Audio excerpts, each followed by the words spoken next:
Friday night, the cold lobby of the Cobalt Meridian Tower. An old man in a ragged coat held out a hand. "Spare change, miss?" I avoided his gaze, assuming he'd wandered in from the street. He just smiled and pulled a matte black object from his pocket. Not a knife, but a metal keycard etched with a falcon. It flashed.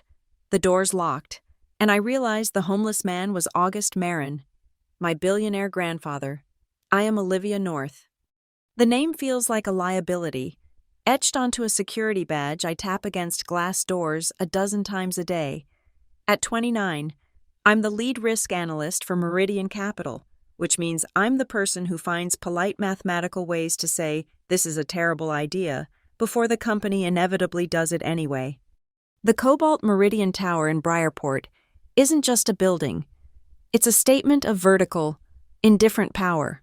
The lobby is a mausoleum of black granite, polished to a mirror finish that reflects the cold, blue-white LED strips embedded in the ceiling 30 feet above. It smells, always, of industrial-strength disinfectant and the faint, metallic tang of the recycled air. It's 8:15 p.m. on a Friday. The commuter rush is dead. The only people left are the skeletons, the cleaning crew, the graveyard security shift, and the corporate drones like me, heading back up for a weekend killing project. I nod at the two security guards at the main desk. They nod back. Their uniforms are crisp, their faces placid and bored. They aren't here to help. They're here to observe and report, to ensure the assets, human and otherwise, stay within designated zones. Their eyes flick past me, drawn to an anomaly near the revolving doors. He's old, thin, and wearing a coat that looks like it's made of compressed shadows and damp wool. He shouldn't be here. The Meridian lobby is designed to repel his very existence. The granite is too cold to sit on. The surfaces too slick to lean against. He is a piece of grit in the sterilized machinery. The guards are watching him. One of them subtly unclips the radio from his belt. They're waiting for the excuse. I'm walking toward the security turnstiles, my ID already in hand. I calculate the trajectory needed to pass him without making eye contact. It's a geometry of urban avoidance I've perfected. But he steps into my path, not aggressively, just present. "Spare change, miss?" His voice is a rasp, dry and unused. I stop. It wasn't hollow. My heart does that stupid, guilty flop. I can feel the guard's attention pivot from him to me. I am now part of the anomaly. I don't carry cash," I stammer. It's the default lie. It's mostly true. He just looks at me. His face is obscured by stubble and the grime of the street. But he isn't moving. He's just waiting. My mind races. If I walk away, I'm the cold bitch in the expensive shoes who ignored a homeless man. If I give him money, the guards will descend, and I'll be reprimanded for encouraging vagrancy. I am trapped by the architecture and the social contract of this building. Guilt swells, hot and acidic, in my throat. This is the part of the world my spreadsheets ignore. The human variable, the unforeseen risk. I see the small, sterile cafe kiosk in the corner. Its espresso machine hissing. It's open late for people working on the Asia-Pacific markets. "I can't give you money," I say, my voice too sharp. "But I can get you a coffee? Are you cold?" He doesn't answer. He just nods slowly. Once, his eyes are downcast. I walk over to the kiosk, my heels clicking an angry rhythm on the stone. I feel ridiculous. I'm paying $6 for a cup of coffee for a man who needs a meal. A home, a doctor. It's an empty corporate gesture. A carbon offset for my soul.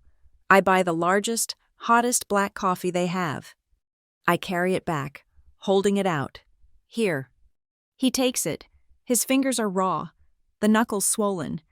He wraps both hands around the cup, as if absorbing the heat.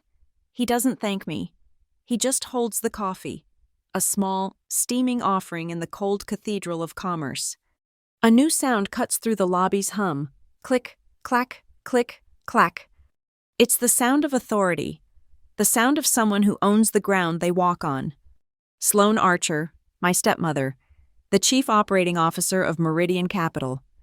She emerges from the garage elevator, a vision in iron gray tailoring. Her blonde hair is pulled into a bun so severe it seems to defy gravity. She smells of a perfume that costs more than my monthly car payment, a scent of burnt sugar and cold steel. She married my father, buried him, and then, with my grandfather, August Marin's disappearance, seamlessly consolidated her power, slotting into the COO role like a precision-milled component. She sees me, standing 2 feet from the homeless man. Her perfect, thin lips curl into a sneer of profound disappointment. She doesn't break stride. She doesn't slow down. "Olivia," she says, her voice cutting through the air. "Don't bring trash up to the 48th floor." My face flames. She's not talking about the coffee cup. She's talking about him, and by association, she's talking about me. She's reminding me that my presence on the 48th floor is a privilege she grants, not a right I've earned. She taps her executive pass, a sleek black card, against the private elevator sensor. It chirps compliance. She glances at the guards, a single, cold look that says, "Clean this up." Then she turns her back, waiting for her chariot. I'm left vibrating with humiliation. The guards are moving now, energized by Sloane's silent command. "Sir, you need to leave. Sir, right now." The old man ignores them. He steps closer to me, into my personal space. The smell of damp wool and old sweat is overwhelming. He looks up. For the first time, his eyes meet mine directly. They are not cloudy with cataracts or drugs. They are sharp, focused, and an impossible, piercing blue. He reaches out and grabs my hand. His grip isn't frail. It's strong, his calloused skin scraping my wrist. Before I can react, he presses something heavy and cold into my palm, curling my fingers around it. "For the coffee," he whispers.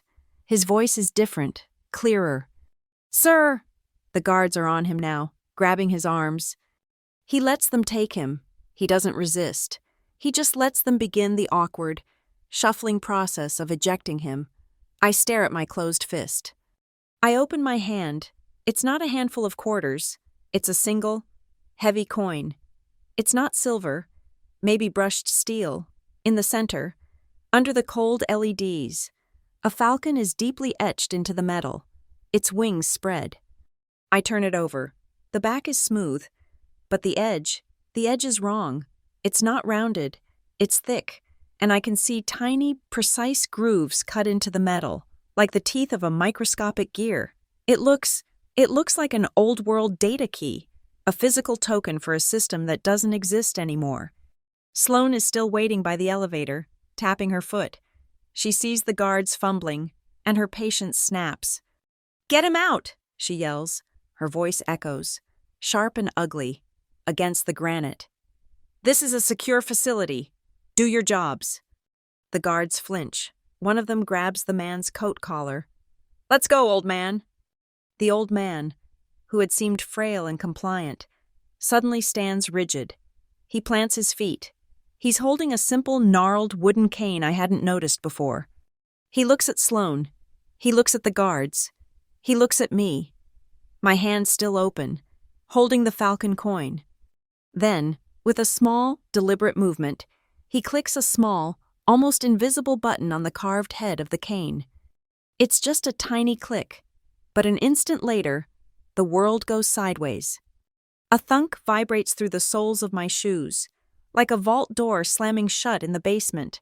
The bright white lights of the lobby flicker, die, and come back at half strength, bathed in the red glow of emergency strobes. Every single turnstile, all 8 of them, click shut. The glass panels lock with a heavy, magnetic thud. The green "Welcome" text on their screens flashes red. Access denied. Sloane's private elevator, which had just arrived, dings open, and then its lights die. It just sits there, an open, dark maw.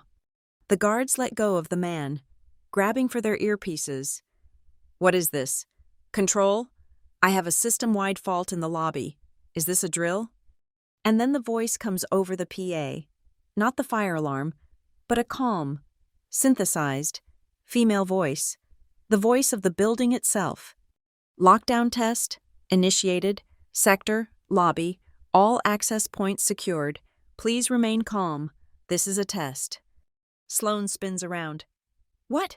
Who authorized this? Cancel it. I'm on my way to the board meeting. She taps her card again at the dead reader. Nothing.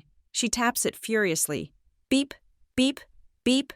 Denied, denied, denied. In the chaos, the old man hasn't moved. He stands in the center of the lobby, the red emergency lights painting his ragged coat in demonic strokes. He's not stooped anymore. He's standing straight. He looks at Sloane's frantic, furious tapping, and a small, satisfied smile plays on his lips. He turns his head, and his gaze cuts through the dim light and finds me. His eyes are clear. The fog is gone. The grime on his face seems like a cheap theatrical mask. I know those eyes. I've seen them in photographs, in boardrooms, in my childhood memories, before he cut us all off. See you upstairs, Olivia, he says. His voice is no longer a rasp. It's a command. It's the voice of August Marin, my grandfather. My blood turns to ice water. I look at the falcon coin in my hand, the Marin family crest, the logo of the company before it became a faceless Meridian capital. He said my name. A shiver, profound and terrifying, racks my entire body. This isn't a homeless man. This isn't a random lockdown. This isn't a night of overtime. Sloane is shouting into her phone. Get me building security. Get me the IT director. I want this lockdown lifted now. My grandfather ignores her. He turns away from me, away from the guards who are staring at him in confusion and dawning fear. He walks, not to the exit, but to the other private executive elevator, the one reserved for the founder, the one that hasn't been used in 3 years. It dings. The doors slide open, lights blazing with warm, golden light, a stark contrast to the red-lit lobby. He steps inside. He doesn't look back. The doors slide shut. I'm left in the red flickering chaos. Sloane is screaming into her phone. The guards are talking into their radios. And I am standing there, clutching a heavy, laser-cut silver coin, the air still smelling of disinfectant, and my stepmother's expensive, cold perfume. The realization hits me like a physical blow. This isn't a test. This is an invasion. The red emergency strobes paint the lobby in rhythmic waves of crimson. Thump, thump, thump, a heartbeat. Time to the synthesized voice that has finally, mercifully, stopped its lockdown test announcement. The silence that rushes in is heavier, more terrifying, than the alarm. Sloane Archer's breathing is ragged. She just threw her $5,000 smartphone. It didn't shatter. Those things are built for impact. But it skittered across the granite like a dead insect.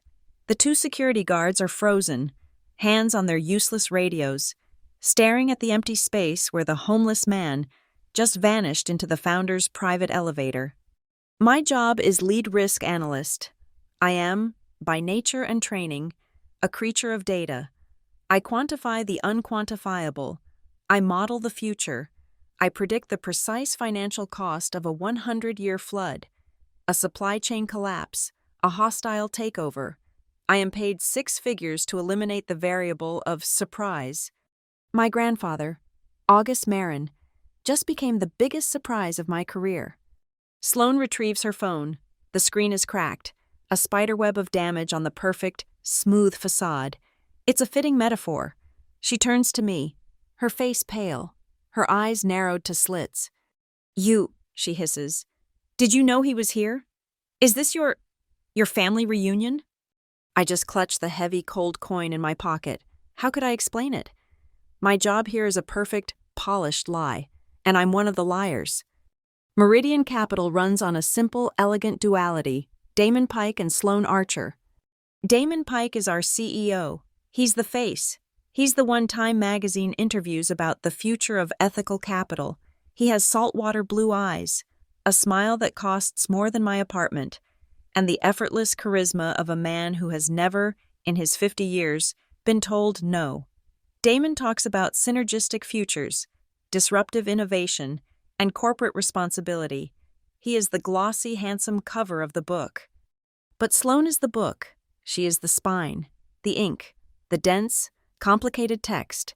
As COO, she controls every door, every server, every hire, and every fire. Damon sells the idea of Meridian. Sloane runs Meridian. She is the gatekeeper. She is my stepmother. And she is the woman who just watched her entire, meticulously controlled world shatter. And then there's me, Olivia North, the lead risk analyst. It sounds impressive. It's not. My real title should be Data Sanitation Engineer. I am the high-priced janitor they bring in when a potential acquisition looks too toxic. I don't fake the numbers. That would be crude and illegal. No.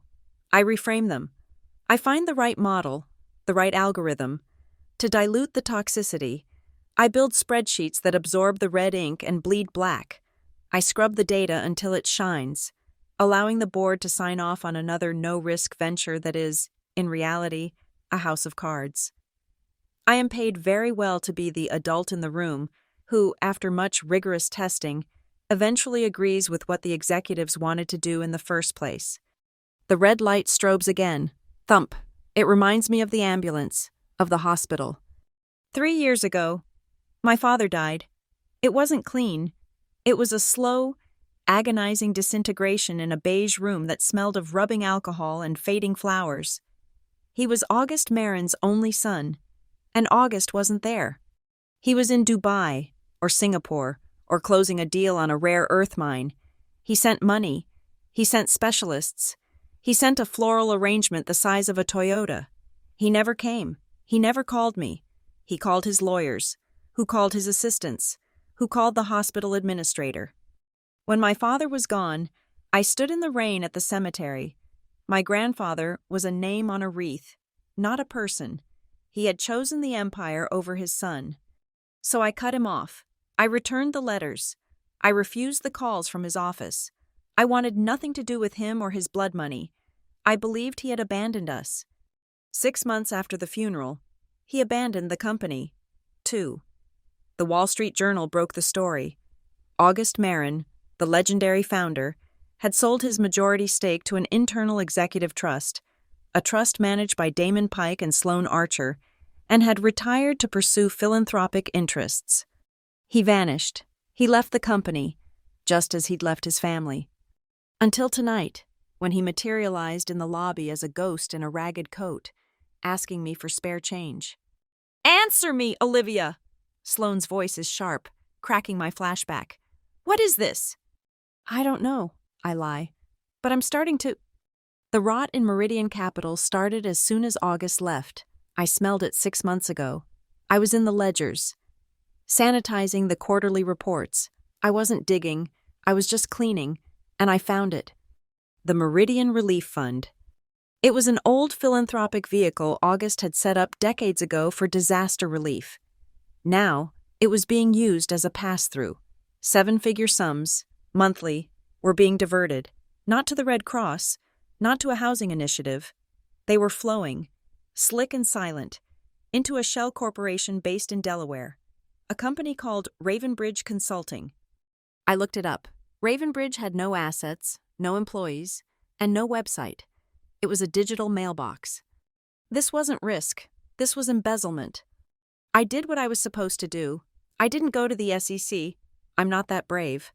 I wrote a soft report, a polite, neutrally worded email to my direct supervisor, with a CC to Sloane's office, as protocol demanded.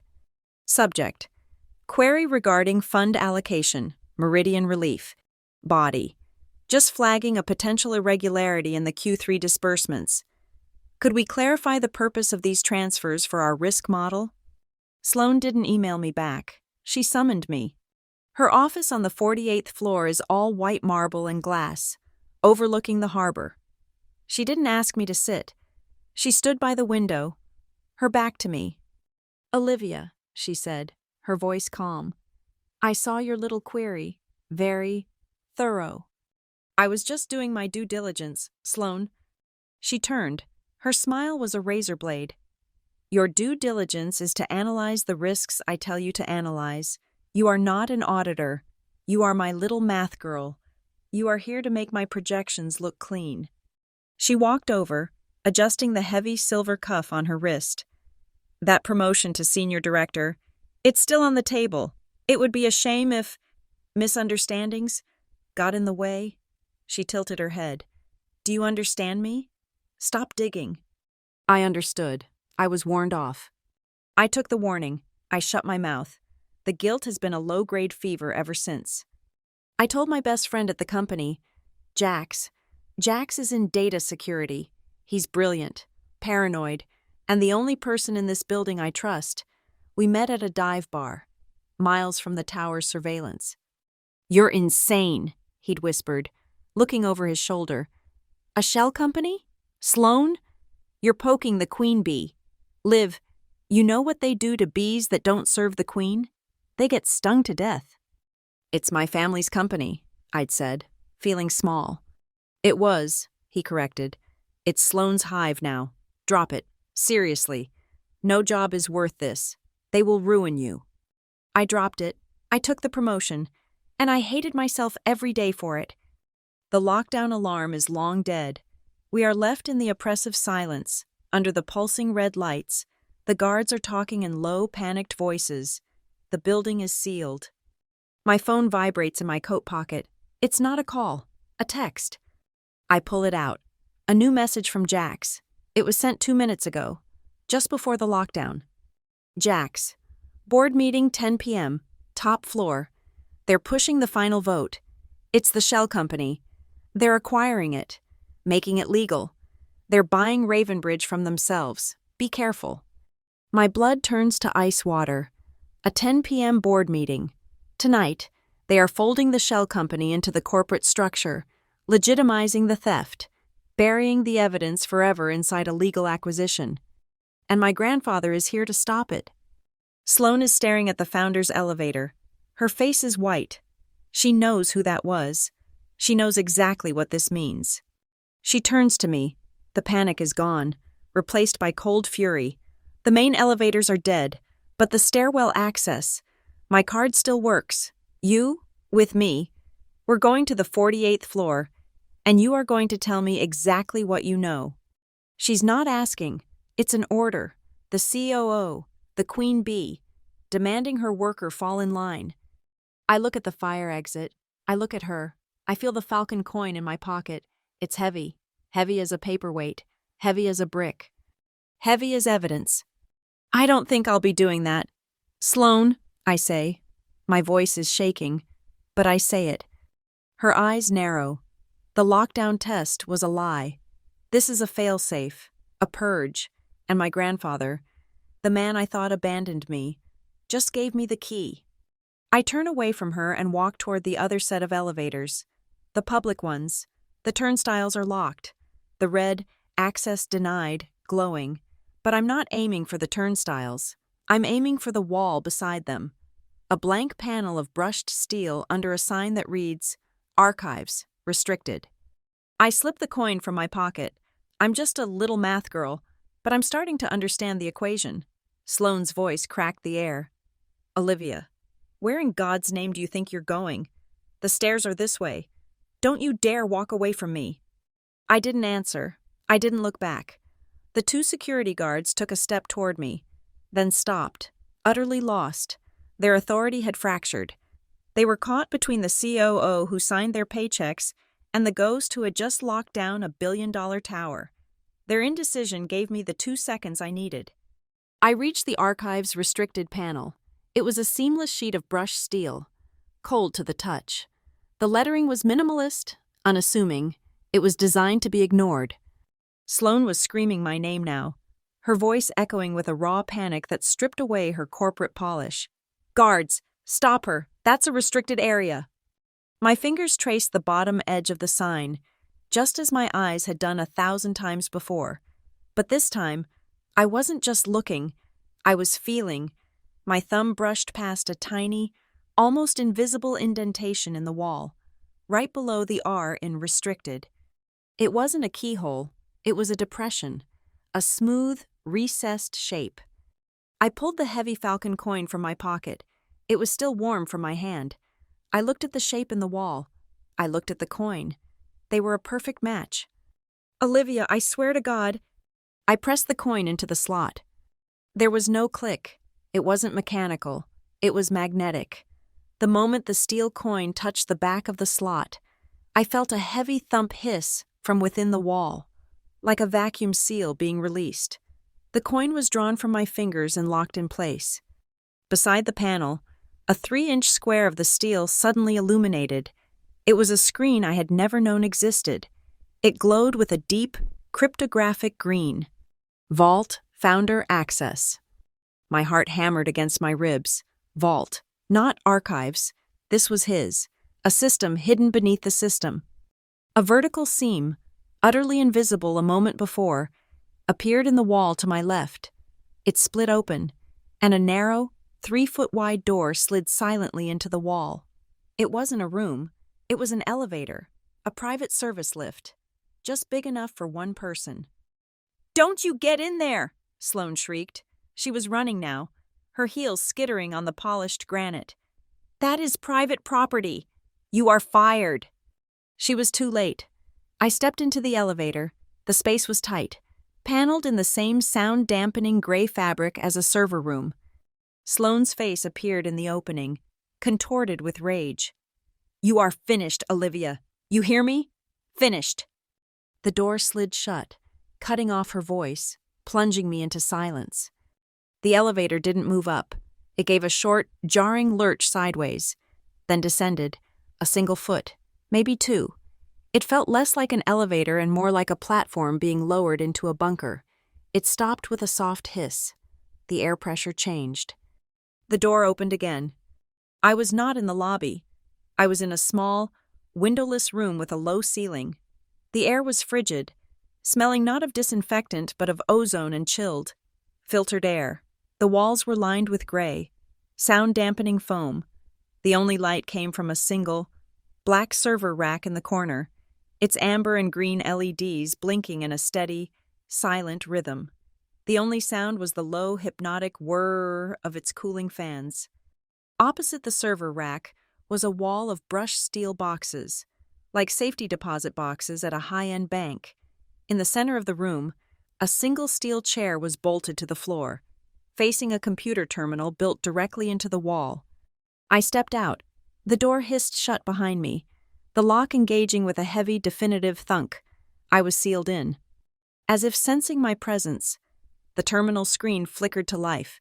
It wasn't the Meridian corporate login screen. It was a simple, text-based command prompt. Black screen, green text. "Hello, Olivia." My breath caught. Below the text, a digital signature and a timestamp. Auth, August Marin, 18/06/2023. 18 months ago, long after he had vanished, long after I had written him off, he knew. He had been planning this. He had been waiting. A video file immediately launched, filling the screen. It was him, not the ragged man from the lobby, not the corporate titan from the magazines. It was my grandfather, sitting in his home study, the one with the dark wood and the model ships. He looked tired, older than I remembered from before, but his eyes were the same, piercing, relentless. He was wearing a dark blue sweater. He looked like he was about to tell me a bedtime story. "Hello, Olivia," he said. His voice was warm. The sound of it so familiar, it made my eyes sting.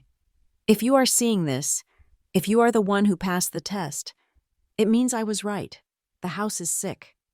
He leaned forward, his hands clasped. I've spent the last 3 years watching my life's work be hollowed out by Damon, by Sloane. They see Meridian as a prize to be looted, not a legacy to be protected. They've poisoned the culture. They think greed is just another word for ambition. I had to know if anyone was left, if anything was left. I didn't know who to trust, so I built this vault, this test. It's a founder's privilege I wrote into the tower's core code, completely hidden from the main OS. Sloane can lock down the building, but I can lock down her. He sighed, and for a second, he just looked old. "I needed someone on the inside. I watched you. I watched you get hired. I watched you take the promotion. I watched you conform, and I was worried I had lost you, too. That's why the test. Olivia, the spare change. It wasn't about the money. It was about decency. A simple, human act. I knew Sloane would fail. I knew she would see a problem to be erased. I was betting. I was hoping you would see a person. He let that hang in the air. The cup of coffee. The $6 gesture of guilt that had, apparently, been the whole key. This is a two-key system, he continued, his voice hardening again. The coin you used is the first key. It verifies that it's you, and that I chose you. It grants access to this vault, and only this vault. He paused. The second key, it's with me. It's a custom-built drive, a biometric scanner. It's hidden in the tip of my cane. When both keys are activated, your coin in this vault, my cane tip drive in the main server room, we initiate what I call Rule 9, a full system audit and integrity lockdown. We can access every file. We can freeze every account. But I couldn't move without proof. They're too smart, too insulated by lawyers. I built the vault. But you have to find the bullet. They've been hiding their crimes in plain sight. I couldn't find the ledger. The video August pointed at the screen. By you accessing this room, you've already triggered an event. The system has unlocked one of these safes for you. Safe 17. The proof is in there. Go. The video ended. The screen went blank, then flashed new text. Safe 17. Unlocked. I turned to the wall of safes. 01, 02, 03. I ran my hand down the cold steel until I found the small, etched 17. Beside it, a tiny green LED was blinking. My hand was shaking. I pulled the handle. It was heavy and opened with a solid, satisfying clack as the latch disengaged. I reached inside. It wasn't gold. It wasn't cash. It was a stack of manila dossiers and 3 black, solid-state hard drives. I pulled out the top dossier. The label was simple. Relief Fund. Disbursements. Classified. I opened it. My blood went cold. It wasn't just the Ravenbridge consulting transfers I had seen. That was just the tip. This was the whole iceberg. Ledgers, wire transfer receipts, scanned invoices. It was all here. The relief fund wasn't a slush fund. It was their weapon. Payments to zoning officials in Atlanta to fast-track a new development. Consulting fees to a board member of a rival firm, just before they dropped their patent lawsuit. Undisclosed, illegal campaign contributions. This wasn't just embezzlement. This was bribery. This was systematic, corporate corruption on a massive scale. Sloane and Damon weren't just stealing. They were using my grandfather's money to build their own crooked empire. I dug deeper into the box. Under the binders was a single, black audio recorder, the kind journalists use. I pressed the small play button. The audio was perfectly clear. I recognized the voices instantly. Sloane and Damon Pike. They were in a room that echoed, the catalyst room, probably. Sloane's voice. It's sloppy. Damon, this relief fund is too exposed. We need to absorb Ravenbridge now. Make it a legitimate M&A. Bury the trail. Damon's voice.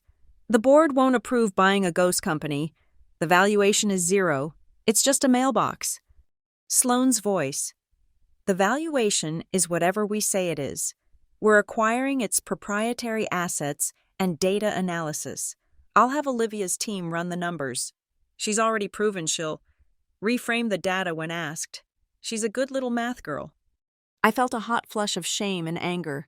They used me. They saw my silence, my compliance, as a green light. Damon's voice. It's too fast. What about August? What if he resurfaces? Sloane's voice. She laughed. A cold, sharp sound. August is gone. He's a ghost. He signed the papers. He's irrelevant. We hold the 10 p.m. vote. We push it through as an emergency measure. By Monday morning, Ravenbridge will be just another clean asset on the books. The problem will be gone. The audio clicked off, leaving me in the humming silence of the vault. The ghost merger. It was happening tonight, at 10 p.m. Jax's text. It was all happening right now. I looked at the recorder. I looked at the binder. I wasn't just a little math girl. I ripped a single page from the binder, the primary ledger showing the largest transfer to Ravenbridge, with a scanned signature from Damon Pike at the bottom. I folded it crisply and shoved it into the pocket of my blazer. I grabbed the audio recorder. My grandfather gave me the key. The video gave me the why. Sloane and Damon just gave me the what. I had the bullet. The terminal screen on the wall flashed again, as if reading my mind. Stage 1 complete. Awaiting Stage 2 founder. Exit unlocked. Destination 48. The elevator door hissed open. This time, it wasn't going back to the lobby. "See you upstairs, Olivia," I whispered. I stepped into the elevator, my knuckles white, the doors closed, and I felt the smooth, silent ascent. The small digital display ticked upward. L. 10. 20. 30. My heart was a cold, heavy piston. 46. 47. 48. A soft ding, a sound I'd heard 1,000 times. The doors slid open. I was on the 48th floor, the executive wing. The hallway was silent, a long corridor of glass and white marble, lit with soft, recessed lighting. It was sterile, empty, a laboratory for sharks. I was no longer a risk analyst. I was the risk. The 48th floor elevator doors opened with a sound so quiet, it was almost an apology. The silence of the executive wing was nothing like the silence of the vault. Down there, it was the humming, functional silence of machinery and cold air. Up here, it was the silence of money. It was a vacuum, designed to absorb all noise, all conflict, all humanity. The air was different, too. Not ozone and filtered air, but a faint, custom scent pumped through the vents. White tea and something vaguely metallic. The hallway was a canyon of frameless glass and white marble. Stretching toward the corner office, my reflection, pale and wide-eyed, walked beside me on the polished stone floor. I had the folded ledger page in my right blazer pocket. It felt sharp, a rectangle of pure fact. In my left pocket, the digital audio recorder felt heavy, a dense brick of truth. I knew where the 10 p.m. meeting was, the Catalyst Room. It was the main executive boardroom, a glass box that cantilevered out from the side of the building, overlooking the entire Briarport skyline. I was walking toward it, my footsteps the only sound in the corridor. The double doors were at the end of the hall, made of the same smart glass as the walls, currently frosted opaque. I was early. They were expecting to vote at 10. They weren't expecting me. The hiss of the stairwell door opening behind me made me jump. I turned. Sloane Archer stood there, her hand on the crash bar. She wasn't composed. She must have sprinted up the emergency stairs. Her breathing was heavy. Her face was a mask of white rage, and a single strand of her perfect blonde hair had fallen loose from its bun. She looked unhinged. She saw me. The raw panic in her eyes from the lobby was gone, replaced by a cold, reptilian focus. She had been beaten to her own floor. She was a queen bee whose hive had just been invaded, and I was the rival wasp. She began to walk toward me, her pace slow, deliberate. The click-clack of her heels was drowned out by another sound, a metallic shing-shing-shing. It was the cluster of heavy, modern, silver bracelets on her right wrist. They slid and collided as she moved. "Looking for someone, sweetie?"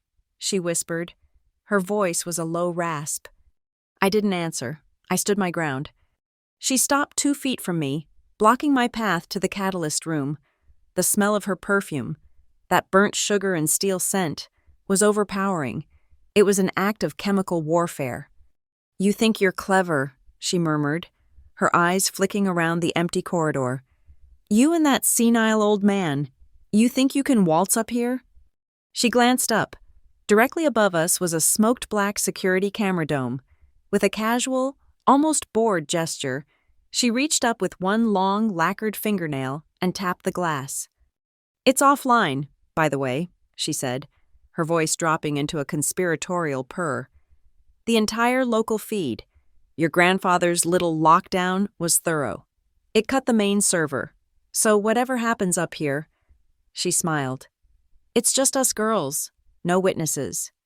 She was telling me I was trapped. She was telling me I was powerless.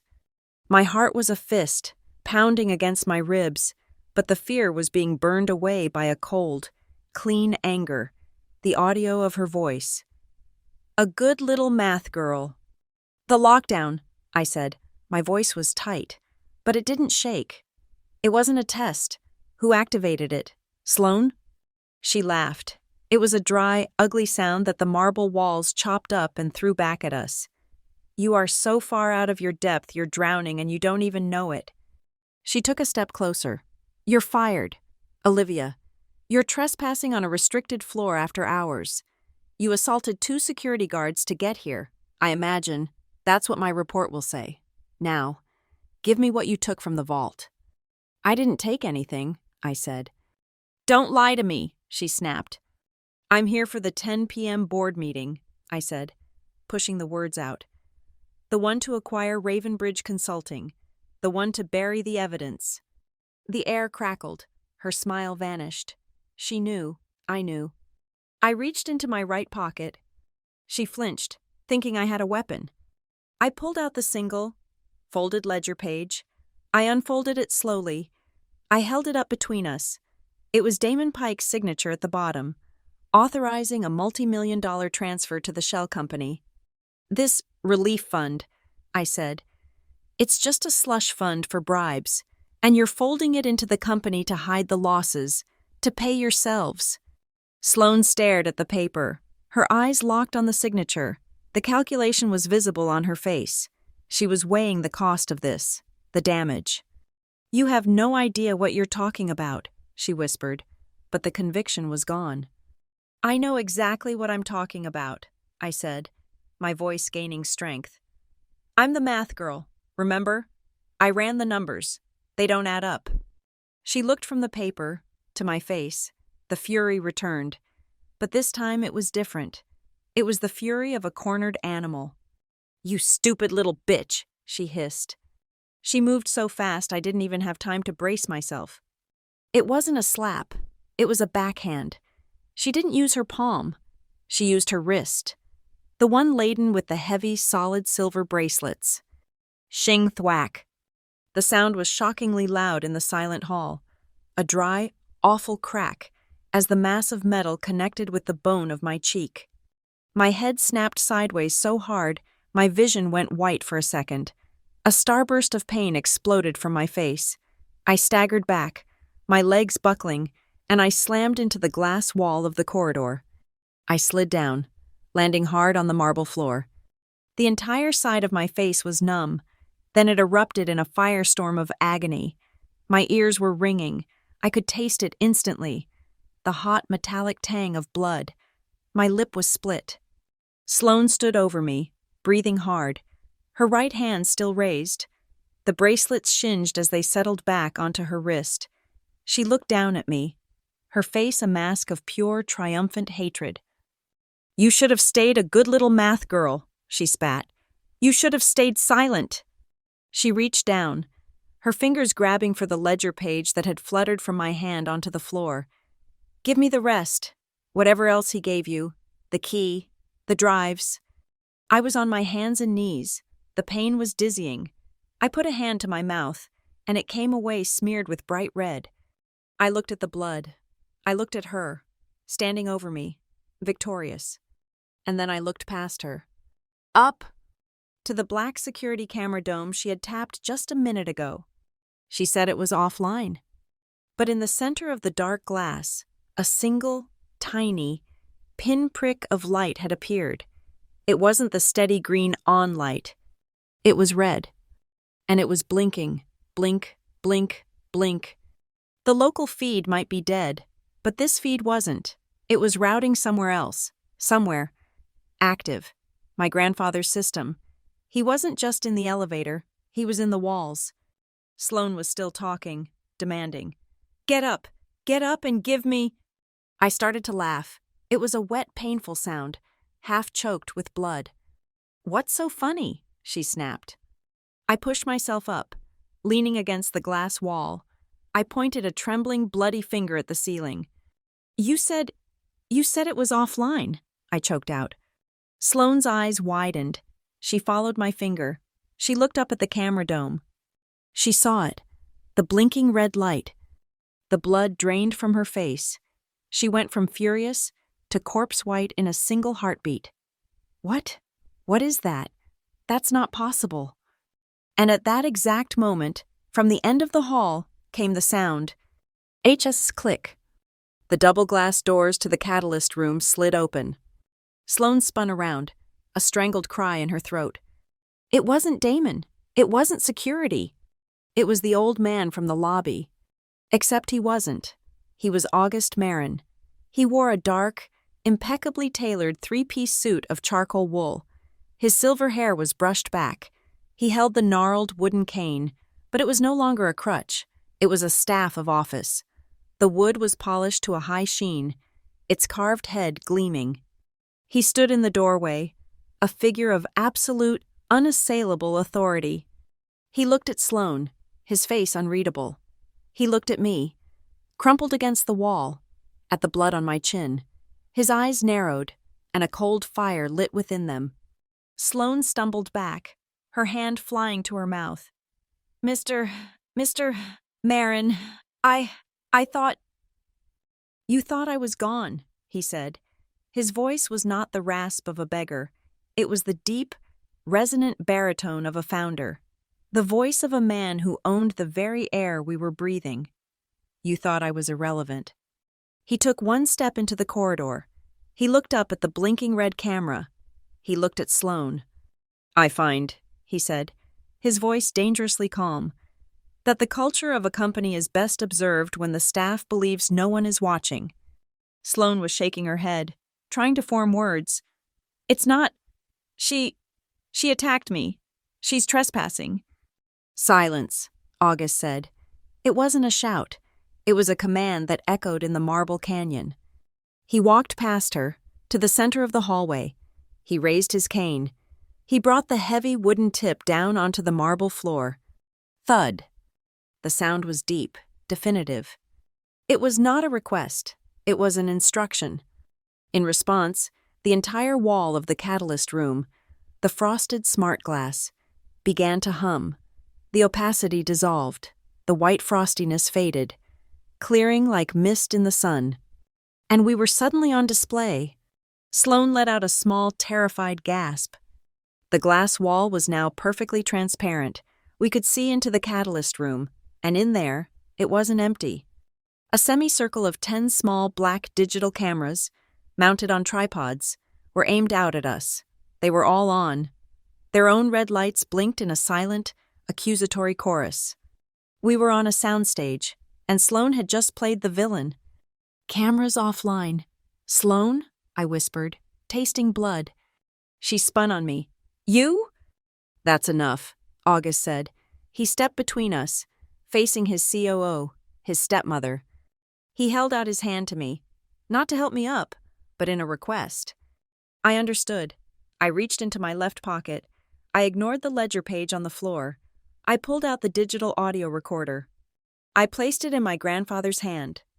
He didn't look at it. He held it up, a small black object in his steady palm. "Damon is on his way up," August said to Sloane. "The rest of the board is patched in remotely, watching this feed, the feed you thought was dead. They are waiting for the 10 p.m. vote." He clicked the play button, and Sloane's own voice, cold and clear, filled the 48th floor. "A good little math girl. She's already proven she'll reframe the data when asked." The audio from the small black recorder clicked off. "A good little math girl." Sloane's voice, my name, the sneering condescension, it all hung in the sterile, sound-dampened air of the 48th floor corridor. The words seemed to cling to the marble, a toxic residue. Sloane was staring at the recorder in August's hand, her face a frozen mask of disbelief. That's a fabrication. It's out of context. You can't. That's not real. My grandfather didn't even look at her. He clicked the recorder off and slipped it into his suit pocket. He turned his gaze to me. It wasn't just proud or angry on my behalf. It was analytical. The look of an engineer who has just watched a complex machine perform exactly as designed. The man in the lobby. "Olivia," he said, his voice calm, almost professorial. It cut right through Sloane's sputtering. He wasn't me. I haven't worn a coat like that in 40 years. Sloane's head snapped toward him, her confusion overriding her panic for a second. "What? But we saw you. You got in the founder's elevator." "You saw what your arrogance allowed you to see," August corrected her. "You saw a nuisance, a piece of trash, as you so elegantly phrased it. You didn't see the man." He adjusted the cuff of his shirt. "That was Arthur Jensen, my head of personal security for 30 years. A man more loyal to this family than anyone on my own board. He's also an excellent actor. We needed to test the ground floor. We needed to see what the culture of my company had become." He began to walk, slowly, toward the center of the corridor, forcing Sloane and me to be his audience. "The question, you see, was never about money. Spare change?" He scoffed, a soft, bitter sound. It was a metaphor. It was a simple, direct question. In a building where people manage billions of dollars, is there anyone left who has a single shred of humanity to spare? Anyone who sees a human being instead of a liability? A problem to be scrubbed from the lobby? He stopped and looked directly at me. The blood from my split lip had dripped onto the collar of my white shirt. His eyes, for a fraction of a second, were not the eyes of a CEO. They were the eyes of a grandfather. "Out of 57 people who passed Arthur this evening, Olivia, you were the only one. The only one. You were embarrassed. You were compromised. But you didn't call security. You didn't tell him to get lost. You bought him a cup of coffee. You offered him warmth." He nodded, a sharp, definitive gesture. "That's why Arthur gave you the coin. He was looking for one person, one single, anomalous data point in a culture of indifference. He was looking for you. You weren't just the key. Olivia, you were the proof of concept." Sloane had regained some of her composure. This was theatricality, and that was a language she understood. "This is insane," she hissed. "This is a sideshow. You're retired. August, you have no authority here. You sold your shares. You are gone." "I sold my voting shares," August corrected her, his voice slicing through her defense. "I transferred them into the executive trust, your trust, Sloane, Damon's trust. I gave you the rope. I wanted to see if you would build a ladder with it, or a noose, you and Damon. You chose the noose. I stepped back. I played the ghost, precisely to see what the parasites would do when they believed the host was dead." He paused, letting the word parasites hang in the air between them. "And you did not disappoint." Sloane's eyes darted to the gnarled cane in his hand. "And that toy?" "This?" August held the cane up, admiring the polished wood. "It's a walking stick. It is also a wideband audio recorder, a biometric scanner, and a root-level network override key. It's the founder's key I had built into the tower's blueprints. Your IT team can't see it, because as far as the system is concerned, this is the system." He nodded at the coin I was still clutching in my left hand. "And that coin, that's the 2FA token. The two-factor authentication to open the founder's vault. The two keys together initiate a full integrity lockdown, the lockdown you couldn't override." I finally found my voice. It was thick and painful from the swelling, but it was clear. I looked at Sloane, at the blinking red camera above her head. You said the camera was offline." Sloane whirled on me, her face a snarl of hatred. "Shut up, you little—" "Was it?" I pressed. I didn't need to yell. I just gestured to the wall. The entire corridor was lined with displays. Most were 80-inch vertical screens, usually showing a rotation of corporate art or the movements of the Nikkei and the Tao. Now, they were all dark. Except one, the largest one, directly opposite the catalyst room doors. It flickered from black to blue, and then it was live. It was a high-definition, multi-angle feed of the hallway, of us. We were watching ourselves from 3 different angles, the blinking red REC icon in the corner of each feed. Sloane and I were arguing. The audio was perfect, amplified by hidden microphones. We heard my voice. "It's just a slush fund for bribes." We saw Sloane's face contort. We heard her voice. "You stupid little bitch." And then we watched it. We watched her arm come up. We watched the silver bracelets catch the light. We watched the brutal, backhanded impact. Shing thwack. The sound was deafening, echoing in the hall from the screen's own speakers. We watched my head snap back. We watched me crumple against the glass wall. Sloane let out a high-pitched, involuntary sound, like a dying bird. No, that's not. The video feed froze on the moment of impact. My face blurred, her arm a streak of motion, the bracelets a silver weapon. Ding! The sound of the main executive elevator arriving was an intrusion, loud and mundane. The doors slid open. Damon Pike, CEO, emerged. He was immaculate in a dark blue suit, his silver black hair perfect. He had his 10 p.m. meeting smile fixed in place, a smile of easy, powerful charisma. "Sloane, is the feed down?" he said, striding out. "The board is ringing me non-stop. They say they're patched into some, what the hell?" His smile didn't just fade, it broke. He stopped dead. He saw August Marin, standing like a statue, cane in hand. He saw me, leaning against the wall, my face swelling, blood on my shirt. He saw Sloane, who looked like she was facing a firing squad. And he saw the 80-inch screen on the wall, frozen on the image of Sloane striking me. "August?" Damon's voice was a weak, confused puff of air. The charisma evaporated, leaving a hollow, terrified man. "What is this? What is going on?" He fumbled in his pocket for his phone, his eyes darting between us. I'm calling security. You're trespassing. This is assault. That video is deep-faked. Put the phone away, Damon," August said, his voice utterly flat.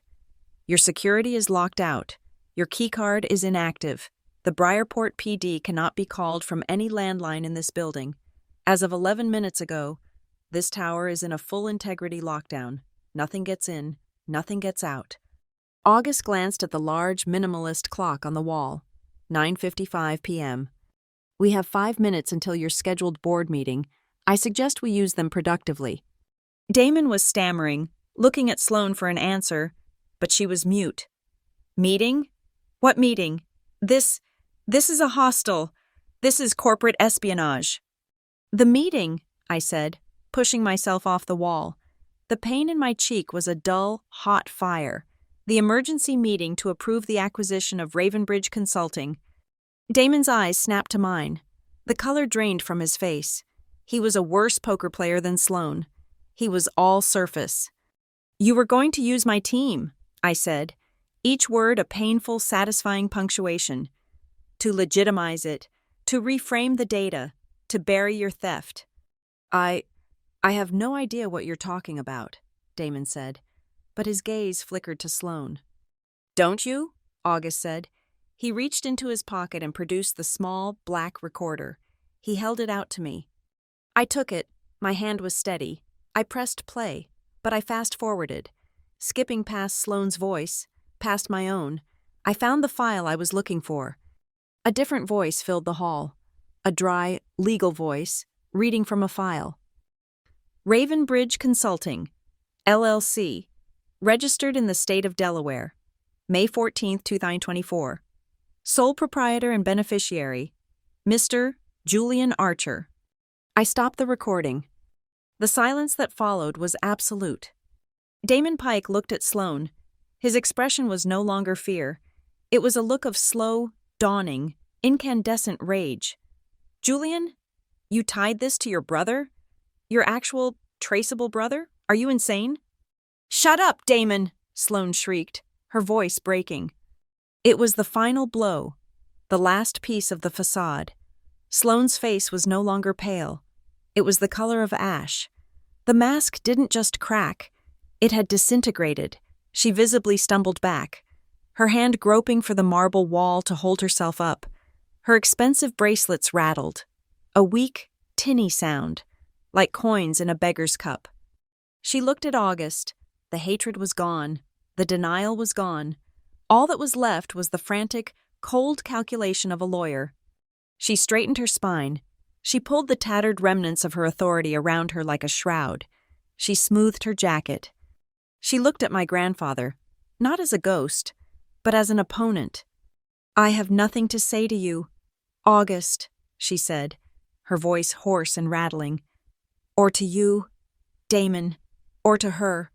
She pointed a shaking, accusatory finger at me. This is illegal surveillance. This is entrapment. This is inadmissible." She took a ragged breath. My lawyer will be in contact." August Marin merely nodded, as if he had been waiting for that exact line. "Your lawyer is welcome to try, but he'll be calling from the lobby. I'm afraid, as I said, no one is getting up here." He turned his back on her. He looked at the main screen inside the catalyst room. The 10 p.m. meeting. The screen was no longer blank. It was lit up. A mosaic of faces. The remote board members, patched in from London, Hong Kong, and New York, all staring out at us. Their expressions grim. They had seen it all. The audio, the slap, the revelation. August turned to Damon Pike. "It's 10 p.m. Mr. Pike?" He gestured with his cane to the open, glass doors of the boardroom, the gauntlet. "Let's not keep them waiting." Damon Pike stood frozen in the hallway, his charisma shattered, leaving only the hollow shell of a man in an expensive suit. He was a creature of handshakes and keynote speeches. He was utterly unequipped for this. Sloane was different. The panic had passed. The rage had cooled. What was left was cold, pragmatic, reptilian calculation. She was a lawyer before she was a COO. She was already building her defense. My grandfather, August Marin, ignored them both. He turned his back on the wreckage in the corridor and faced the master control panel on the wall just outside the catalyst room. He was no longer a ghost or a beggar. He was a founder taking back his house. On the massive screen inside the boardroom, the mosaic of faces, the remote board members from London, Hong Kong, and New York, stared out at us. Their expressions were grim. They were jurors, and they had just watched the prosecution's opening statement. August didn't look at them. He looked at me. My cheek was a single, throbbing universe of pain, the taste of iron thick in my throat. His gaze met mine. He winked. It was a slow, deliberate closure of his left eye, a gesture of absolute, cold confidence. "Olivia," he said, his voice crisp, cutting through the silence. "Activate Rule 9. Sloane's head snapped up. "Rule 9? That's a defunct protocol. It was sunsetted in the 2020 charter revision." "It was never sunsetted, Ms. Archer," August replied, not bothering to look at her. "It was embedded, a gray light contingency for an existential threat, and I define this board's current leadership as an existential threat." He tapped his cane on the marble floor. Thud. The wall terminal beside him, previously dark, lit up. It wasn't the slick Meridian OS. It was the same green-on-black text from the vault. Awaiting Stage 2, Founder, and Stage 3, Trustee. August placed the carved head of his cane against a small, dark biometric scanner on the panel. The screen flashed. Stage 2. Verified. A. Marin. Awaiting Stage 3. Trustee. He looked at me. "Olivia, the coin." I stepped forward. I had to walk past Sloane. She was radiating a palpable hatred, and I could see the muscles in her arm, the one with the bracelets, tense as I passed. I didn't flinch. I walked to the terminal. Below the screen was a recessed slot, the exact shape of the falcon coin, the trustee slot. Me. I was the proxy trustee. I slammed the heavy steel coin into the slot. It didn't just click. It was seized by an internal magnetic lock. Ka-chunk. The screen flashed again. Stage 3. Verified. O. North. Proxy trustee. Rule 9. Protocol engaged.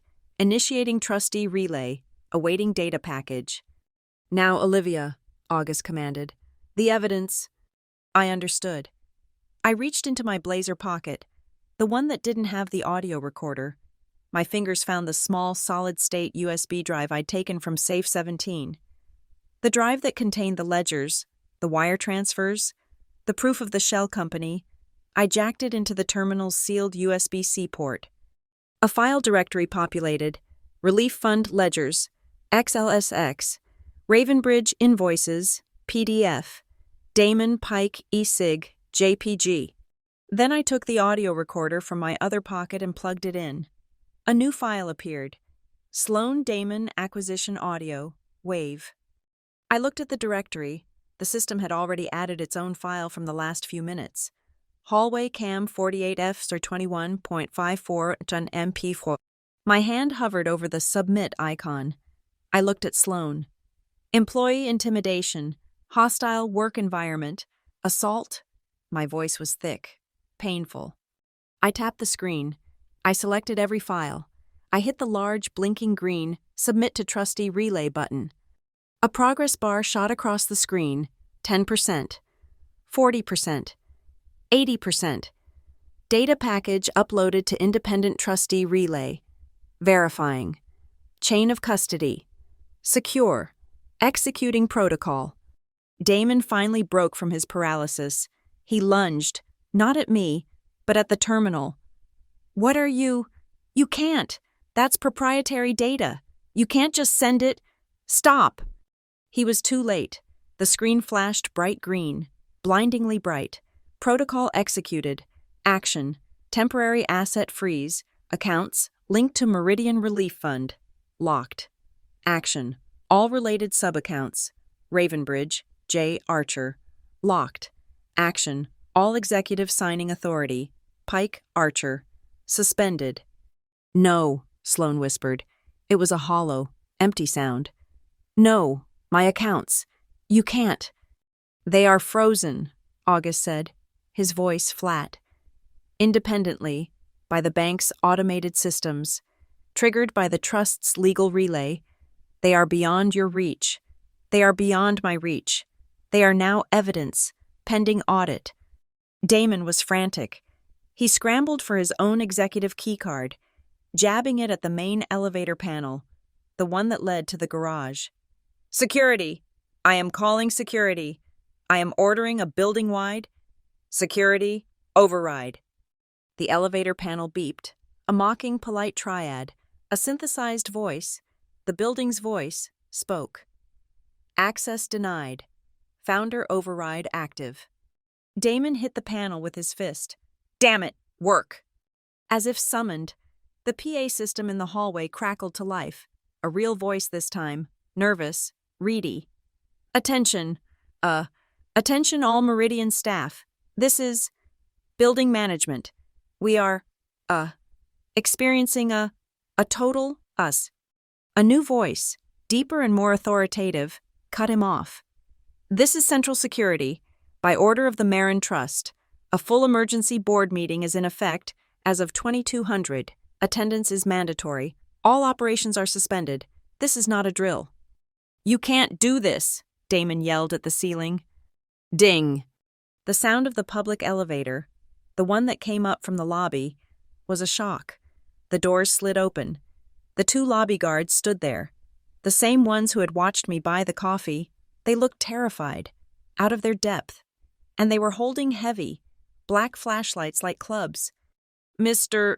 Pike, Ms. Archer, the senior guard stammered, his eyes wide. He looked at August, then at me, then at the frozen image of the slap on the giant wall monitor.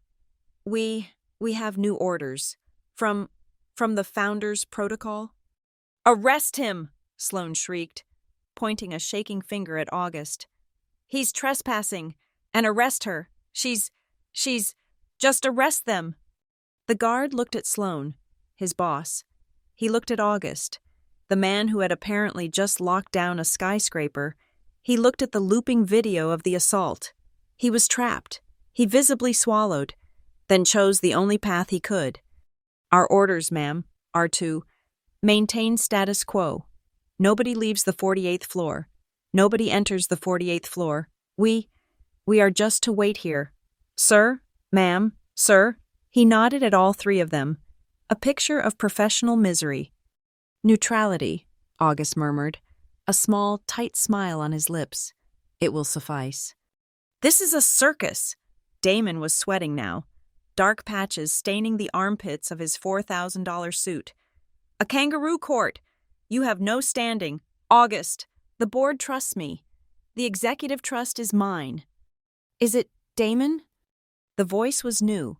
It came from inside the catalyst room, from the main speaker system. On the wall of screens, one of the board members from London vanished, replaced by a new, high-definition video feed. A man in a dark, book-lined office. He looked sharp, tired, and profoundly annoyed. Mr. Pike, Ms.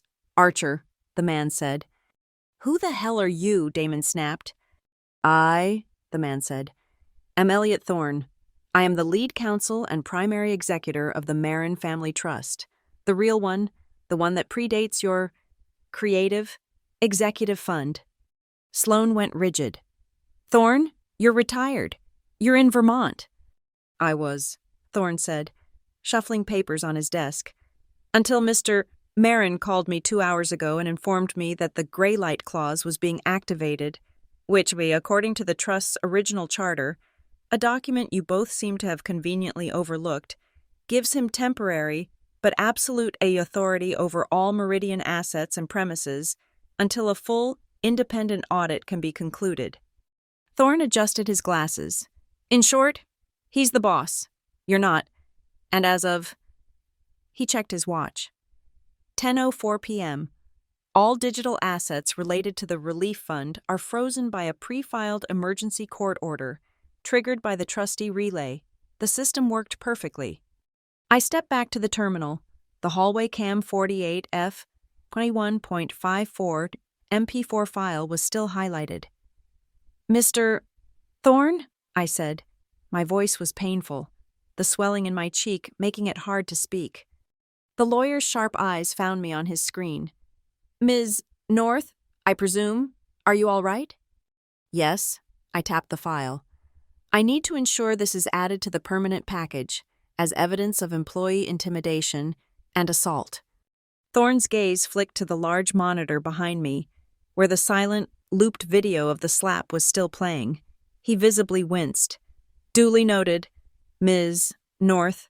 The clip was timestamped, watermarked, and logged as part of the primary evidence package the instant it was recorded. It is highly compelling. This is bullshit, Damon roared. This is my company, my building. It's not, August said. He stepped past me, into the catalyst room. He walked, not with a cane, but with his staff of office. He went to the head of the massive dark wood table. He put both hands on the back of the CEO's chair, his chair. He looked at the faces of the board members on the screens. Ladies, gentlemen, we have a situation. You have seen the preliminary data. You have seen the cultural issues here tonight. He turned, looking back out through the glass doors at Damon and Sloan, still trapped in the corridor, flanked by their own neutered security. But, August said, I am a believer in due process. You came here for a vote. We shall have a vote.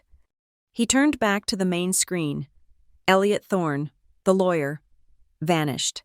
His feed was replaced by a new graphic. It was a digital clock. The numbers were huge, white, and stark. 1200. It began to tick down. 11:59, 11:58. What is this? Sloan whispered, her voice cracking. What is that? That, August said, is the window. 12 minutes. The amount of time the independent auditors we retained, a firm you've never heard of, with no ties to Meridian, have estimated it will take their forensic algorithm to cross-reference the Ravenbridge invoices with your private holding accounts, Mr. Pike, and your brother's offshore accounts. Ms. Archer, it's a preliminary findings report. Live. He sat down in the chair. It sighed under his weight. The board, you see, is hesitant to act on my word alone, or even on that disturbing video. He gestured toward the hallway. But they will act on independently verified, indisputable financial data, delivered by a bonded third party. 11:40. 11:39. Damon and Sloane stared at the clock. It was a bomb. It was a guillotine. I stood in the doorway, my cheek pulsing in time with the descending seconds. The entire 48th floor was dead silent. The board members on the screen were silent, their faces like stone. The two guards were silent. Statues in polyester. The only sound in the entire executive wing was the soft, digital click of the timer, counting down. Damon was sweating so profusely his hair was plastered to his forehead.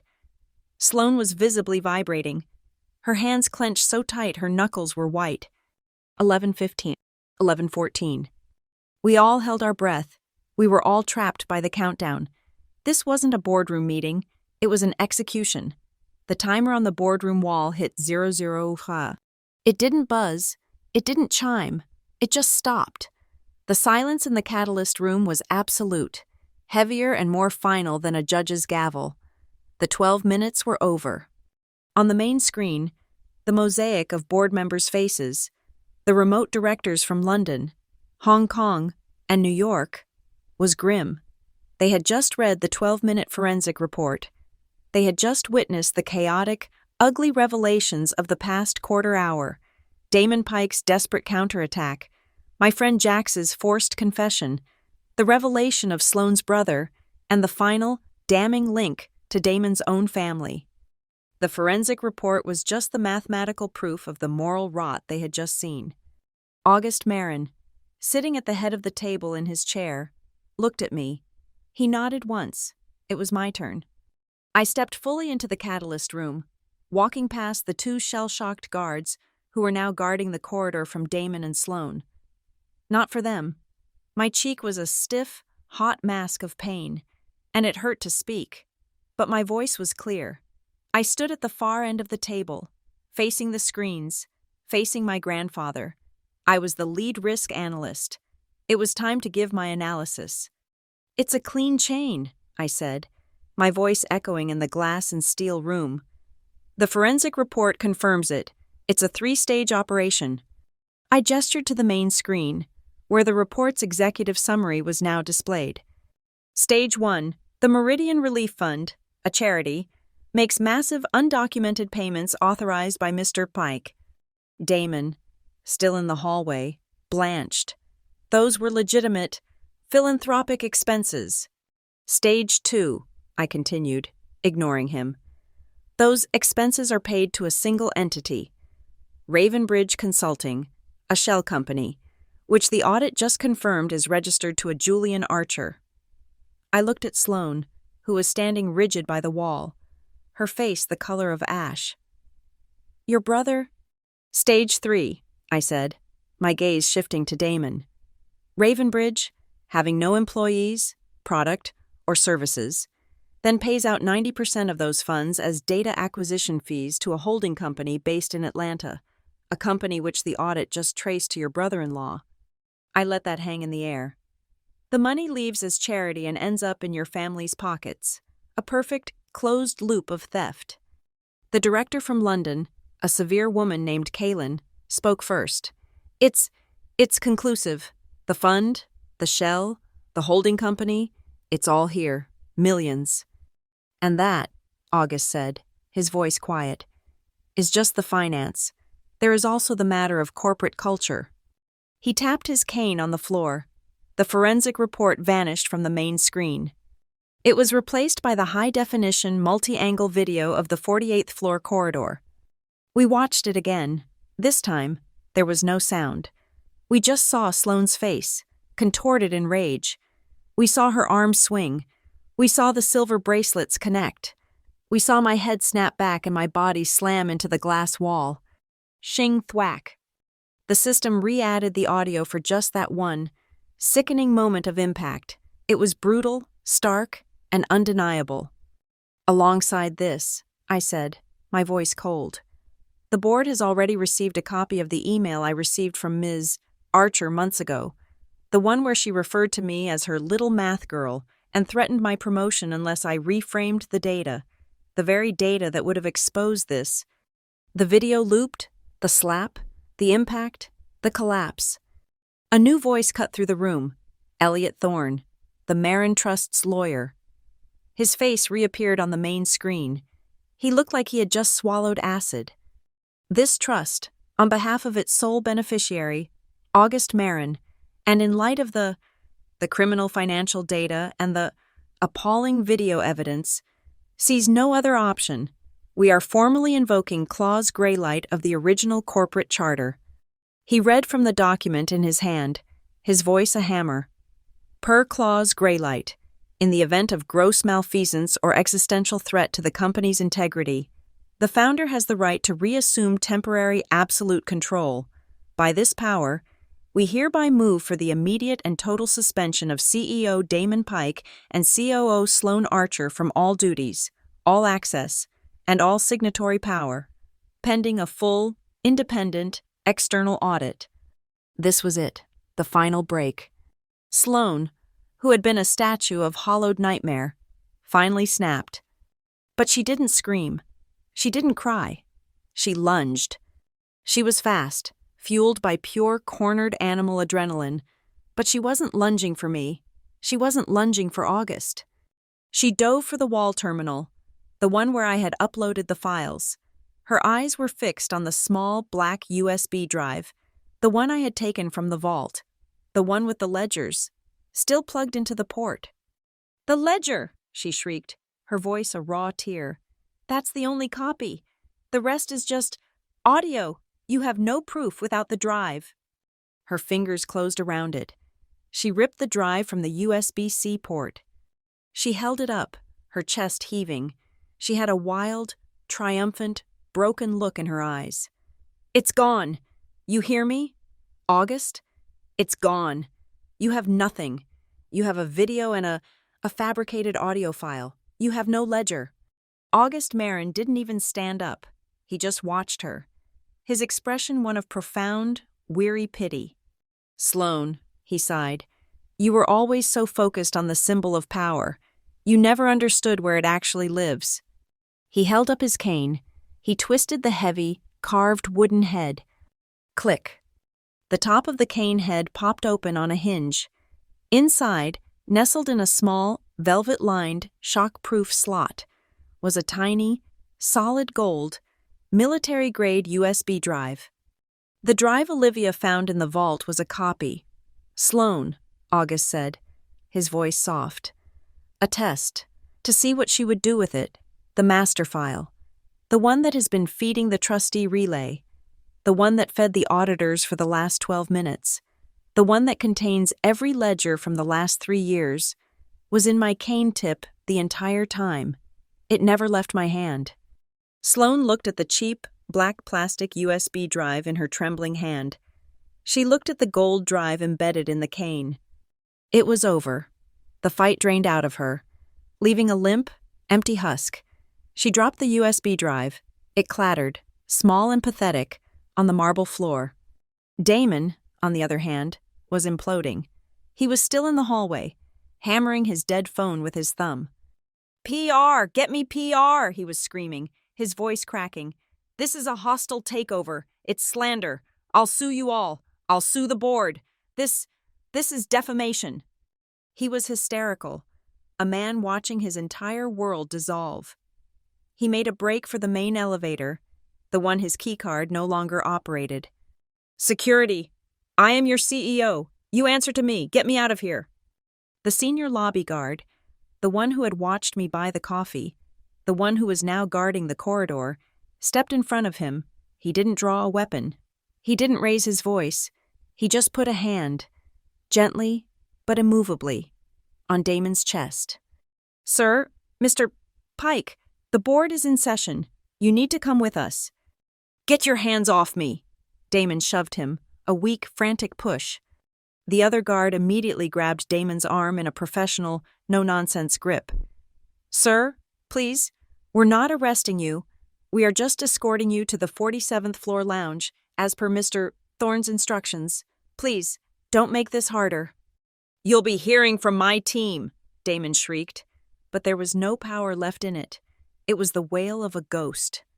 They half-dragged, half-walked him to the public elevator. The doors opened. They bundled him in, and the doors closed, cutting off his pathetic, fading cry of, "My PR team." The corridor was silent again. It was just me, August, a catatonic Sloane, and the two neutral guards. Inside the catalyst room, the board members on the screen were waiting. I walked to the head of the table. I took the heavy steel Falcon coin from my pocket, the coin that had started this, the coin that had been the key. I placed it in the center of the vast, polished table. It spun once, a silent shh, and settled, the etched falcon staring up at the ceiling lights. This, I said, my voice clear, addressing the entire room, started because my grandfather asked a question about spare change. But the culture he found, it wasn't about a lack of money. I looked at Sloane, then back at the cameras. It was about a lack of truth. We weren't just bankrupting the company, we were morally bankrupt. The culture wasn't about spare change, it's about demanding the truth. August nodded, a grim, satisfied look on his face. Mr. Thorne, the vote. Elliot Thorne's face filled the screen. The vote is on the emergency suspension of Mr. Pike and Ms. Archer. All in favor? On the screen. Hands went up. London, Hong Kong, New York, one by one. Mr. Marin? Thorne asked. Aye, August said, his voice deep. Ms. Archer, Thorne said, not unkindly. Your vote? Sloane just stared at the USB drive on the floor. She said nothing. Ms. Archer abstains, Thorne said. Mr. Pike, in the elevator, has been spamming the nay button on his locked-out terminal. His vote is noted and deemed invalid due to a catastrophic conflict of interest. The vote is 6-1. The motion carries. They are suspended. Effective immediately. The guards in the hallway stepped forward. Ms. Archer, if you'll come with us. She didn't resist. She just walked, a sleepwalker, between them. The elevator dinged. The doors opened. She stepped in. The doors closed. She was gone. Finally, Thorne said, a deep sigh of exhaustion. The board cannot, however, leave a leadership vacuum. We must appoint an internal liaison for the auditors, someone with integrity, who understands the data, and who has the full confidence of the Marin Trust. He looked, not at August, but directly at me through the camera. The board, he said, nominates Olivia North as interim integrity officer, with full oversight of all data and personnel, for a 30-day period to facilitate the external audit and transition. I was stunned. I looked at my grandfather. He wasn't smiling. He was just watching me, waiting. This was his last test. I looked at the coin on the table, the falcon. I looked back at the camera. I accept. The adrenaline ebbed. It left a hollow, vibrating silence in its wake. The catalyst room, which had been a war room, an execution chamber, was now just a room. The giant screens were dark. The board members from London and Hong Kong were gone, having concluded their grim business. It was 4:15 a.m. The coup was over. The cleanup had just begun. My first act as interim integrity officer was to go to the 47th floor lounge, where Jax was being held. He wasn't in custody, not really. He was just sitting on a low, modern sofa, a neutral security guard standing by the elevator, observing. Jax looked small. His usual frantic, brilliant energy was gone, collapsed inward. He'd been crying. He looked up as I entered. Liv. His voice was a croak. God, Liv. She had my student loans, my sister's medical debt. She didn't just threaten my job. She threatened everything. I reassigned the file. I didn't know. I didn't know she was setting you up. I stood there, the throbbing pain in my cheek a dull metronome. I looked at my best friend, the person I trusted in this entire glass tower. You used my signature, Jax, I said. My voice was flat.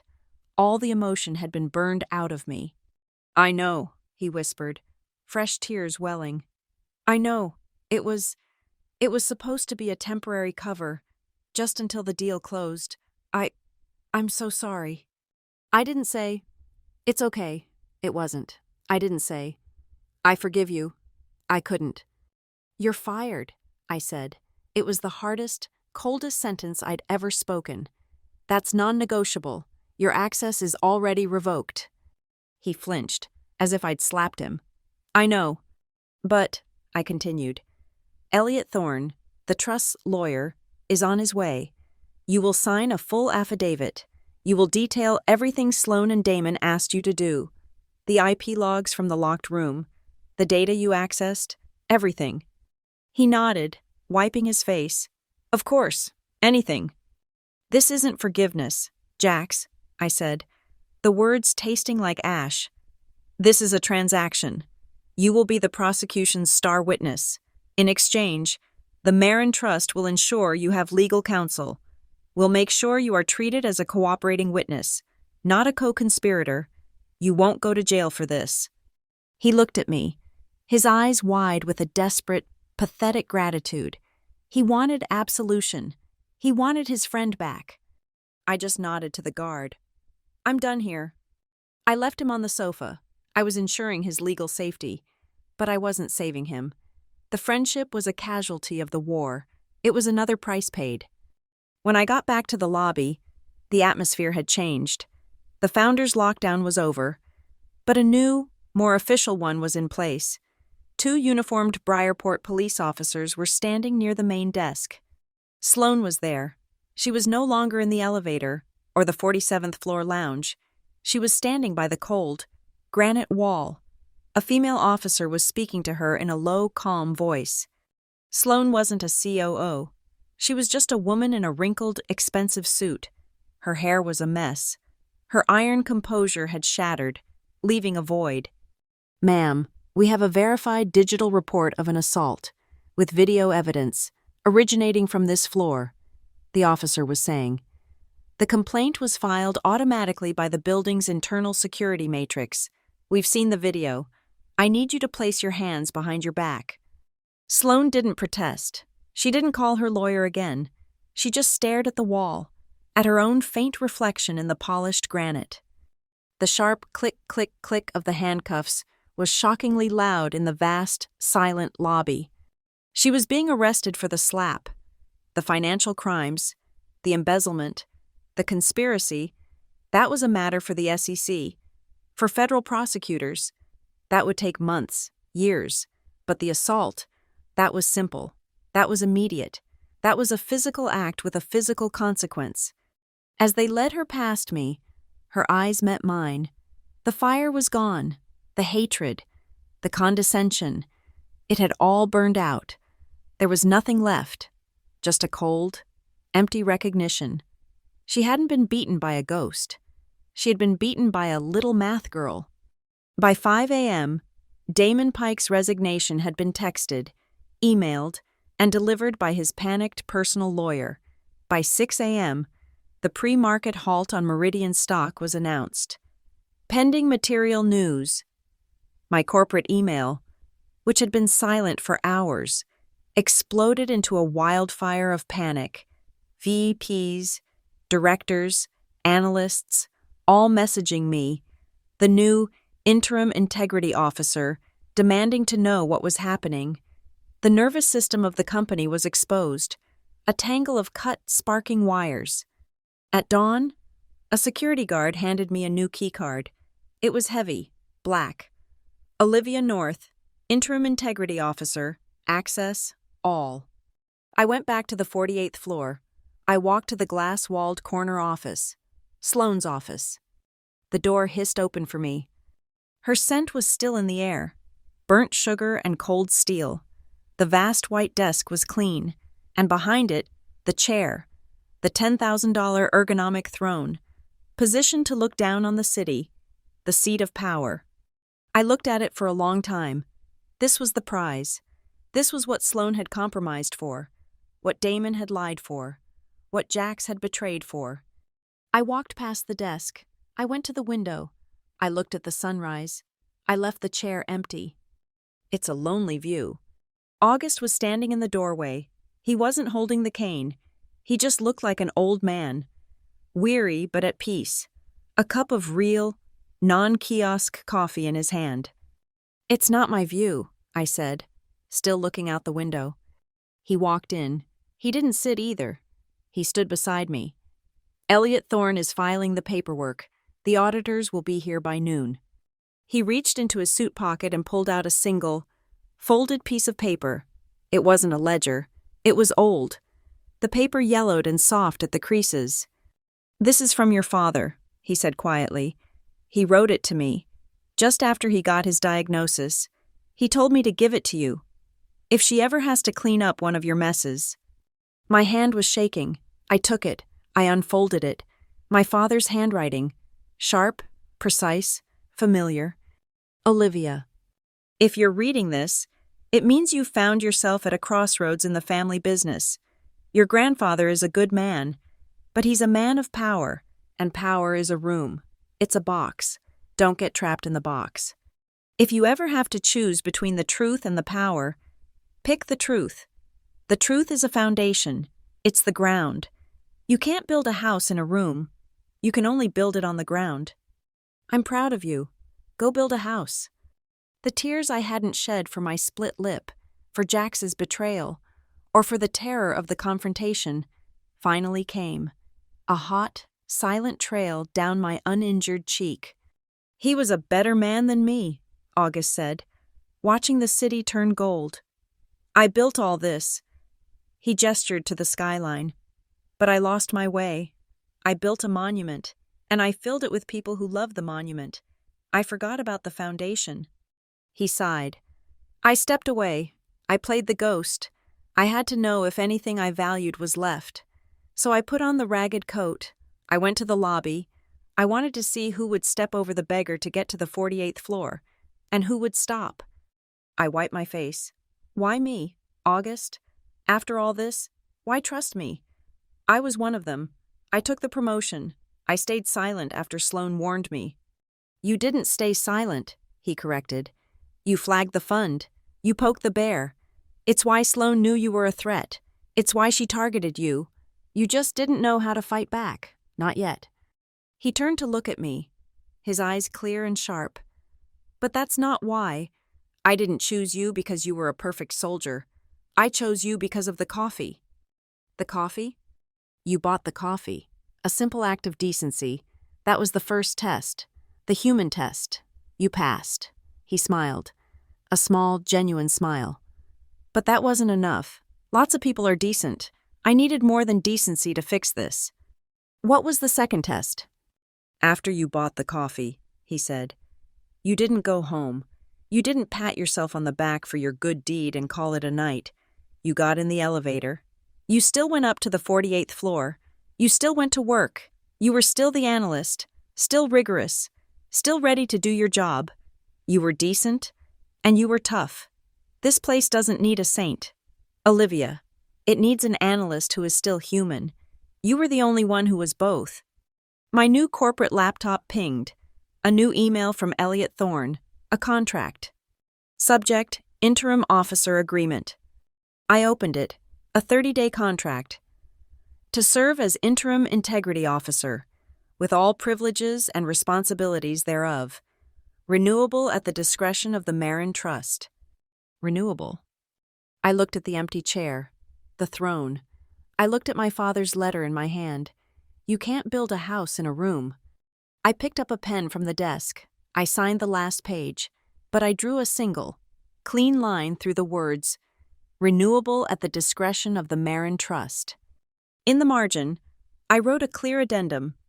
Scope of work is strictly limited to a clean and transparent handover to the independent auditors and the new permanent executive team.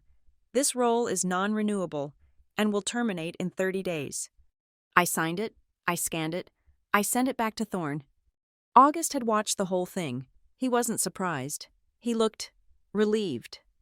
Good, he nodded. An end should be clean. We're not here to nurture another throne. He put his hand on my shoulder. We're here to tear the old one down and salt the earth. 30 days. That was the term, not a promotion, but a sentence. 30 days to serve as the interim integrity officer, which was a polite, corporate term for chief exterminator. It is midnight on the 30th day. My term is over.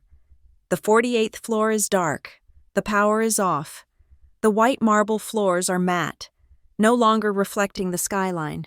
The offices are empty. The servers are wiped. The name Meridian Capital has already been chiseled off the granite in the lobby. I was not hired to save the company. I was appointed to help the auditors conduct the autopsy. It was, as my grandfather had promised, a salting of the earth. The 30-day audit was brutal. A forensic accounting that tore the company down to the studs, the no-risk ventures, the acquisitions I had reframed the data for, were all rotten. Damon and Sloan had not just been stealing, they had been gambling with the company's entire pension fund, using the shell companies to hide the catastrophic losses. Damon Pike, the man with the $1 million smile, was facing a raft of federal charges. His charm had evaporated under the fluorescent lights of a deposition room. He had turned on Sloan, on his brother-in-law, on everyone, in a desperate, pathetic attempt to save himself. It had failed. Sloan Archer, my stepmother, had been released after 48 hours for the assault. She was gone. Her lawyers had issued a single, terse, no comment. The SEC, armed with the ledgers from the founder's vault, had frozen her assets, including her brother's. She was trapped in her glass condo, a prisoner of the very wealth she had tried to protect, awaiting an indictment that would surely come. And Jax, my friend, his affidavit had been the final nail. He had provided the server logs, the IP addresses, the deleted but not deleted emails that proved Sloan had ordered him to forge my signature from that locked room. He was a cooperating witness. He was safe from prosecution, but he was gone. He'd sent me a single text. I'm in Ohio. I'm sorry. Goodbye. I hadn't replied. There was nothing left to say. Now, it is over. The tower is a tomb. The air is still, heavy with the dust of shredded documents and the metallic ghost of ozone from wiped hard drives. I am standing in the dark corridor, outside the glass-walled office that was Sloan's, the one I had refused to occupy. I've spent the last 30 days in a windowless cubicle on the 30th floor, surrounded by auditors in cheap suits, living on stale coffee in the cold, satisfying taste of pure, objective truth. My work is done.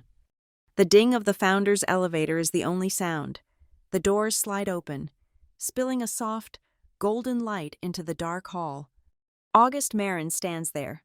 He is not in a suit. He's wearing a simple tweed jacket. He looks like a retired professor. He is holding his cane. It's finished, Olivia, he says. It's finished, I echo. I step into the elevator with him. The doors close, sealing us in the warm light. The car descends, a smooth, silent fall. We don't speak. There is no triumph. This was not a victory. It was a purge, a necessary, ugly, and final act of sanitation. The elevator doesn't stop at the 48th floor. It doesn't stop at the 30th. It takes us all the way down, past the empty, dark floors of a company that no longer exists. It opens onto the lobby. The lobby is empty. The security desks are unmanned. The building is officially closed, set to be sold at auction by the trust's liquidators. The lights are on, but dimmed to a low, pre-dawn glow. It feels, again, like a mausoleum. We walk across the granite, our footsteps echoing. We don't go toward the exit. We walk to the wall, to the brushed steel panel under the sign that now just reads, Archives. The restricted has been removed. August stops in front of it. He looks at the panel, the place where this all began. 30 days, he says, almost to himself. It took me 50 years to build this. It took them 3 years to poison it. And it took us 30 days to tear it down. He turns to me. The audit is complete. The evidence is with the SEC and the Attorney General. The vault. Its purpose is served. It was a fail-safe. Now, it's a liability. A ghost in the machine. It must be sealed. He reaches into the pocket of his tweed jacket. He pulls his hand out, and in his palm, he's holding a matte black object, not the cane tip, not the key card from that first night. It's a second Falcon coin, identical to mine, but darker, as if forged from shadow. This one doesn't open the vault, he says, his voice low. This one closes everything. It's the decommissioning key, the key that tells the system to erase itself, to brick the hardware, to seal the tomb, forever. He holds it out. It requires 2 keys to close, just as it did to open, the founder's key. He taps the black coin. And the trustees. He looks at me, at my pocket. I've carried it for 30 days. It's been a weight, a reminder. I reach into my own pocket. My fingers find the cold, laser-cut edges of the first coin, the silver one, the one Arthur Jensen, my grandfather's security, pressed into my hand, the key I earned with a $6 cup of coffee. I pull it out. It glints in the low light of the lobby. August holds his hand open, the black coin resting in his palm. I look at it. Then I look at my own. I place my silver coin on top of his black one. Clink. The sound is small, but in the vast, empty lobby, it sounds as loud and final as a cell door locking, metal on metal. My grandfather takes both coins. He turns to the wall. He finds the 2 slots, the founder and trustee slots, hidden in the steel.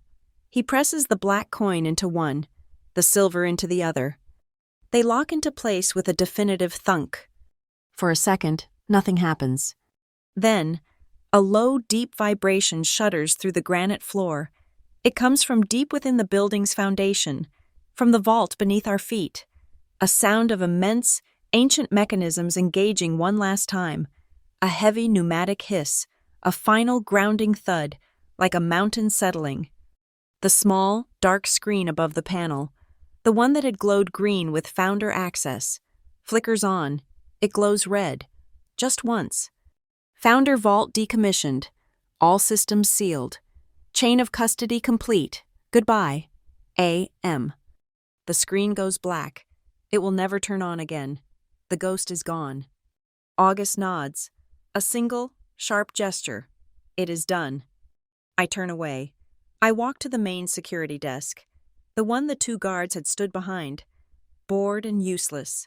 The granite surface is cold and clean. I unclip the black key card from my belt, the one that gave me access to every room, every file, every secret. My name is etched on it.